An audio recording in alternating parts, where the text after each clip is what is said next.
হুজুর আমার ভাই ইন্তেকাল করলেন, কিন্তু আশ্চর্যের বিষয় আমার ভাইয়ের জন্য কবর যখন খুদি, কবরের মধ্যে বিষাক্ত সাপ দেখি ফনা ধরে বসে আছে। আমরা অনেক পিটাইলাম, অনেক চেষ্টা করলাম, সাপ দূর করতে পারি না। আব্দুল্লাহ ইবনে আব্বাস বললেন, অন্য আরেকটা কবর খুদো। তার জন্য অন্য আরেকটা কবর খোদা হলো। দেখা যায় ওই জায়গায়ও সাপ বসে আছে। আব্দুল্লাহ ইবনে আব্বাসকে বললেন, হুজুর তার ওই কবরেও তো সাপ বসে আছে। আব্দুল্লাহ ইবনে আব্বাস বললেন, তার জীবনীটা আমার কাছে একটু বলো তো শুনি, আমার কাছে কেন যেন সন্দেহ হচ্ছে। আব্দুল্লাহ ইবনে আব্বাসকে বলা হলো, হুজুর উনি নামাজি ছিলেন, রমজানের রোজা পালন করতেন, তবে সম্পদের ব্যাপারে বড় কৃপণ ছিল, হিসাব করে যাকাত দিত না। আব্দুল্লাহ ইবনে আব্বাস কয়, আমার আর বুঝতে বাকি নাই, ওই সাপওয়ালা কবরেই তাকে শোয়া দাও, কারণ তাকে এই সাপ দংশন না করা পর্যন্ত, তাকে না কামড়ানো পর্যন্ত আমার আল্লাহ রাব্বুল আলামিনের কোরআনের আয়াত সত্য হবে না। যাকাত যদি আমরা দেই আমাদের জন্য কি উপকার আছে? যাকাত যদি কেউ দেই, প্রথম নম্বরে যে জিনিসটা, আল্লাহ রাব্বুল আলামিন বলেছেন তার এবং তার সম্পদের জিম্মাদার স্বয়ং আল্লাহ রাব্বুল আলামিন হয়ে যান। যেই ব্যক্তি একদম পুঙ্খানুপুঙ্খভাবে হিসাব করে যাকাত দিবে, আল্লাহ রাব্বুল আলামিন ওই ব্যক্তির এবং ওই ব্যক্তির সম্পদের জিম্মাদার হয়ে যাবে। আপনি হাজার সিকিউরিটি দিয়ে যেই জিনিসটাকে সেভ করতে পারবেন না। আপনাদের কাছে আমি প্রশ্ন করি, আল্লাহ রাব্বুল আলামিন যদি একটা জিনিসের দায়িত্ব নেই, সিকিউরিটির চাইতে আল্লাহ রাব্বুল আলামিনের দায়িত্বটার গুরুত্ব আছে না নাই? আমরা মুসলমানের কাছে গুরুত্ব আছে না নাই? আল্লাহ রাব্বুল আলামিনের কাছে জিম্মাদারি দেওয়ার একটা উত্তম পদ্ধতি হচ্ছে আমার আপনার সম্পদের পুঙ্খানুপুঙ্খভাবে যাকাত দিয়ে দেওয়া। এই জন্য আমি আমার নিজের কথা বলতে পারবো, আপনি আপনার নিজের কথা বলতে পারবেন যে আমার কত টাকা আছে, ওই টাকা দিয়ে আমার উপর যাকাত ফরজ হয়েছে কিনা। নিজের হিসাবটুকু নিজে দিয়ে আমরা যদি ওই রকম ভাবে পরিশুদ্ধভাবে থাকতে পারি, আল্লাহ সুবহানাহু ওয়া তাআলা বলেছেন যে আল্লাহ নিজে তার দায়িত্ব নেবেন, তার সম্পদের দায়িত্ব নেবেন। শুধু তাই নয়, আল্লাহ সুবহানাহু ওয়া তাআলা কুরআনুল কারীমের মাঝে জানিয়ে দিলেন, ওই সম্পদটাকে আল্লাহ রাব্বুল আলামিন পবিত্র বানায়া দেন। কি বানায়া দেন? ময়লা মুক্ত করে দেন। আল্লাহ রাব্বুল আলামিন পবিত্র করে দেন। আমরা অনেক সময় দেখি যে কোটি কোটি টাকার ফ্যাক্টরি, হঠাৎ করে মানুষ একজন আগুন লাগায় পুরো ফ্যাক্টরি পুড়া ফেলেছে, এরকম আছে না নাই? আমরা দেখছি অনেকগুলা এরকম অনাকাঙ্ক্ষিত পুড়ে গেছে, হঠাৎ করে পুরাইয়া দিছে, এরকম অবস্থা হয়। আন্দোলনের লাগা লেবাররা পুরাইয়া দিছে। এর পিছনের ইতিহাস যদি আমরা টানতে যাই, দেখব যে ওই সম্পদ পাহাড় পরিমাণ সম্পদ হয়েছে, কিন্তু সঠিকভাবে যাকাত দেয় না। না দেওয়ার কারণে চোখের সামনে মুহূর্তের মধ্যে তার কয়েক হাজার হাজার কোটি টাকার সম্পদ পুড়ে ছাই হয়ে গেছে। মনে রাখতে হবে, দুনিয়ার জমিনে আমার আপনার জায়গাটা চিরস্থায়ী নয়। একটা নির্ধারিত সময়ে দুনিয়ার জিন্দেগি ছেড়ে আমাদের যেতে হবে। যেতে হবে কিনা? একদিন আমাদের চলে যেতে হবে।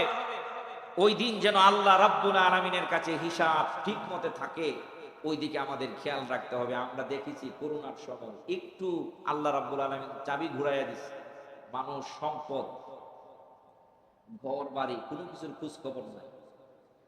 এইরকম সম্পদ গলার কাটা, দুনিয়ার দুদুক আমাদেরকে একটু ধাক্কা দেওয়ার কারণে যদি সম্পদটা এরকম গলার কাটা হয়ে থাকে, আল্লাহ রাব্বুল আলামিন যদি ফামাই ইয়ামাল মিসকালা যাররাতিন খাইরান ইয়ারা ওয়া মান ইয়ামাল মিসকালা যাররাতিন শাররান ইয়ারা, আল্লাহ যখন যাররা যাররা পরিমাণ ধরবে তখন কি উপায় হবে?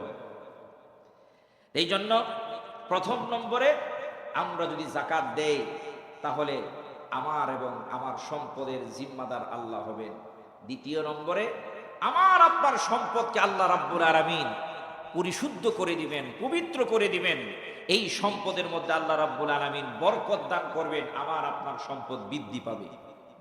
এই জন্য আমাদের যার যতটুকু আছে, আমার হিসাব আমার কাছে আছে, আমি আমার হিসাব অনুযায়ী যদি আমার ব্যাংকে 3 লক্ষ টাকাও যদি ডিপোজিটে থাকে, 3 লক্ষ টাকাও যদি সেভে থাকে, এই টাকাটারও আমার হিসাব চলে আসতেছে যে আমার এটার আমার সংসারের খরচের পরে এটা আমার 1 বছর ব্যাংকে পড়ে আছে, আমি এটারই জাকাত দেই, এটার মধ্যে আল্লাহ রাব্বুল আলামিন বরকত দান করবেন। এইরকম আল্লাহর সন্তুষ্টির জন্য আমাদের প্রস্তুতি গ্রহণ করার দরকার আছে না নাই? আল্লাহ রাব্বুল আলামিন যেই ব্যক্তি জাকাত দিবে না, আরো অনেক গুণান আছে জাকাত দেওয়ার নিয়ামত, আমি সংক্ষিপ্তভাবে বলছি। যেই ব্যক্তি জাকাত দিবে না তার কি হবে, আল্লাহ কোরআনুল কারীমে এক জায়গায় নয়, বেশ কয়েকটি জায়গার মাঝে আল্লাহ রাব্বুল আলামিন জানায়া দিলেন, যেই ব্যক্তি সম্পদ পুঞ্জীবিত করে রাখবে। হাশরের সূরা বাকারার মধ্যে আসছে, আজকে খুতবার মধ্যে আমি আয়াতটা নিয়ে আসছি। আল্লাহ রাব্বুল আলামিন হাশরের ময়দানে ওই ব্যক্তির জন্য কঠিন আযাবের ব্যবস্থা করে রাখছেন। কেমন আযাবটা হবে আল্লাহ সুবহানাহু ওয়া তাআলা কুরআনুল কারীমের মাঝে সেই ব্যাপারে জানায়া দিলেন। সম্মানিত উপস্থিতি, আমরা সব সময় মনে রাখতে হবে, যদি আমি আপনি সম্পদের মালিক হয়, আমি আপনি যদি এই টাকার মালিক হয়, বাড়ির মালিক হয়, সম্মানের মালিক হয়, এই সব কিছুর আল্লাহ রাব্বুল আলামিনের দয়া। আমার কোনো শক্তি নাই, আমার কোনো ক্ষমতা নাই। কথা কোন? কার দয়া? এই বিশ্বাস আমাদের আছে না নাই? এই বিশ্বাসটা সব সময় আমাদের রাখতে হবে, কারণ আল্লাহ সুবহানাহু ওয়া তাআলার দয়া ছাড়া আমার পরিশ্রম, আপনার পরিশ্রমে আমি আপনি সম্পদের মালিক, টাকার মালিক, ক্ষমতার মালিক হওয়ার কোনো সুযোগ নাই। এই জন্য আল্লাহ রাব্বুল আলামিন জানায়া দিলেন, যেই ব্যক্তি সম্পদের মালিক হওয়ার পরেও সে পুঞ্জীবিত করে রাখছে, সে তার সম্পদ আল্লাহর রাস্তা দেয় নাই, এই ব্যাপারে আল্লাহ রাব্বুল আলামিন জানায়া দিচ্ছেন কি? আল্লাহ বলেন সূরাতুত তাওবার 34 এবং 35 নম্বর আয়াতে আল্লাহ রাব্বুল আলামিন জানায়া দিচ্ছেন, والذين يكنزون الذهب والفضة ولا ينفقونها في سبيل الله فبشرهم بعذاب أليم يوم يحمى عليها في نار جهنم فتكوى بها جناحهم وجنوبهم وظهورهم هذا ما كنزتم بأنفسكم فذوقوا ما كنتم تكنزون।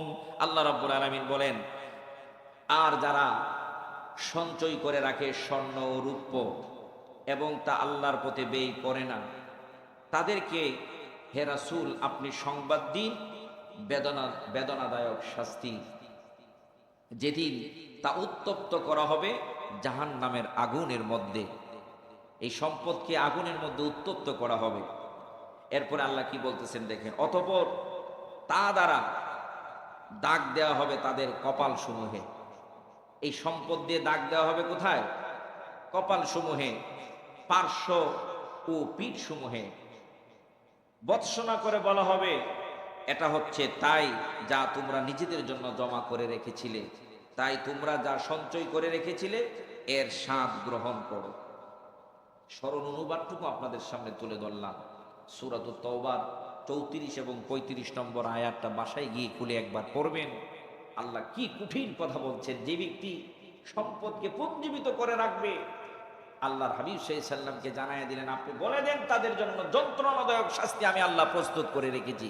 এই শাস্তির ব্যাখ্যাটুকু আল্লাহ দিলেন যে তাদের এই সম্পদকে আগুন দ্বারা জ্বালানো হবে, ওই আগুনের সেকা তার কপালের মধ্যে দেওয়া হবে, তার পার্শ্বদেশের মধ্যে দেওয়া হবে, তার পিঠের মধ্যে দেওয়া হবে, এবং বৎসনা করে বলা হবে, এই যে দাগ দিচ্ছি এগুলো হচ্ছে তোমার সম্পদ দিয়ে তোমাকে দাগ দেওয়া হচ্ছে, তোমাকে এই যন্ত্রণা দেওয়া হচ্ছে।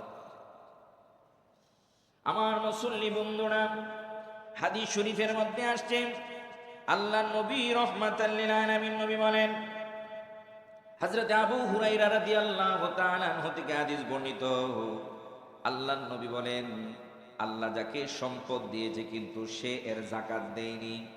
সহিহ বুখারী শরীফের হাদিস, কিয়ামতের দিন তার সম্পদকে মাথায় টাকযুক্ত সাপে পরিণত করা হবে, যার দুই চক্ষুর উপরিভাগে দুইটি হলদে দাগ থাকবে। কিয়ামতের দিন ওই সাপ সম্পদের মালিকের গলায় জড়িয়ে ধরবে, অতঃপর তার দুই গাল ধরে বলবে, আমি তোমার সম্পদ ও সঞ্চয়। অতঃপর তিনি এই আয়াতে কারিমা তেলাওয়াত করলেন, আল্লাহ অনুগ্রহ করে যে সম্পদ দান করেছেন সেই সম্পদ নিয়ে যারা কৃপণতা করে তারা যেন কখনোই মনে না করে যে তাদের সম্পদ তাদের জন্য কল্যাণকারী, বরং তা তাদের জন্য ক্ষতিকর।